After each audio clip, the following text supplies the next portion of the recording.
Welcome to success ગુરુ ધોરણ 8 વિષય ગણિત.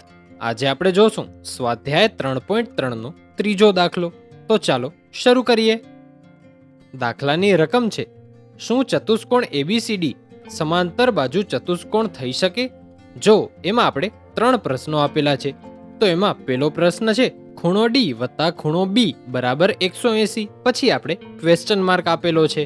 તો આપણે આકૃતિ દ્વારા સમજીએ. આ સમાંતર બાજુ ચતુષ્કોણ છે, જેને આપણે એબીસીડી નામ આપી દીધું. હા, હવે શું કીધું છે? ખૂણો બી અને ખૂણો ડી 180 હોય. તો ક્યાં છે ખૂણો બી? તો ખૂણો બી આયરો. અને ખૂણો ડી ક્યાં છે? તો અહીંયા છે. હા, તો એ બે સામસામેના ખૂણા છે. તો એ બંનેનો માપ સરખો હોવો જોઈએ, તો જ એ બંનેનો સરવાળો 180 થઈ શકે. કારણ કે ચતુષ્કોણનો નિયમ છે સામસામેના ખૂણાઓનો માપ સરખો હોય. તો ખૂણો બી જો 90 અંશનો હોય તો ખૂણો ડી પણ 90 અંશનો હોય, તો જ 180 અંશ સરવાળો થાય. બાકી કોઈ બીજો માપ તમે લખો તો એનો સરવાળો 180 નહીં થાય. ખૂણા સમાન થશે પણ સરવાળો 180 નહીં થાય.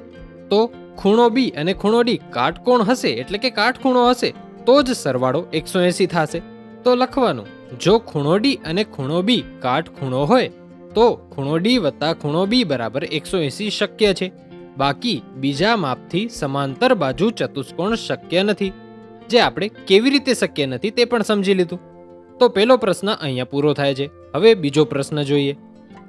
બીજી રકમમાં કહેલું છે AB બરાબર DC બરાબર 8 સેમી, AD બરાબર 4 સેમી અને BC બરાબર 4.4 સેમી. પછી પ્રશ્નાર્થ ચિહ્ન આપેલો છે. તો સૌથી પહેલા તો ચતુષ્કોણ દોરીએ. ચતુષ્કોણનું નામ આપી દઈએ ABCD. હવે કીધેલું છે એ આપણે લખી નાખીએ. AB બરાબર 8 સેમી અને DC બરાબર પણ 8 સેમી. હા, તો અત્યાર સુધી તો સમાંતર બાજુ ચતુષ્કોણ છે એમ કહી શકાય. આગળ શું કીધું છે? AD 4 સેમી આપેલા છે, તો આ 4 સેમી અને BC 4.4 સેમી આપેલા છે. અહીંયા પ્રોબ્લેમ છે, કારણ કે સમાંતર બાજુ ચતુષ્કોણનો નિયમ છે કે સામ સામેની બાજુઓ સરખી હોય, એટલે કે જે AB હોય એ જ DC હોય અને જે AD હોય એ જ BC હોય, એટલે કે એનો માપ સરખો હોય. તો અહીંયા 4.4 છે BC અને AD છે 4, તો બે સમાન તો નથી ને. તો લખવાનું, અહીં AD બરાબર નથી BC, માટે સમાંતર બાજુ ચતુષ્કોણ નથી. હવે આપણે ત્રીજો પ્રશ્ન જોઈએ. ત્રીજો પ્રશ્ન છે ખૂણો A બરાબર 70 અંશ અને ખૂણો C બરાબર 65 અંશ. પછી આપણે ક્વેશ્ચન માર્ક આપેલું છે. તો સૌથી પહેલા તો ચતુષ્કોણ દોરી લઈએ. એના આપણે નામ આપી દઈએ ABC અને D.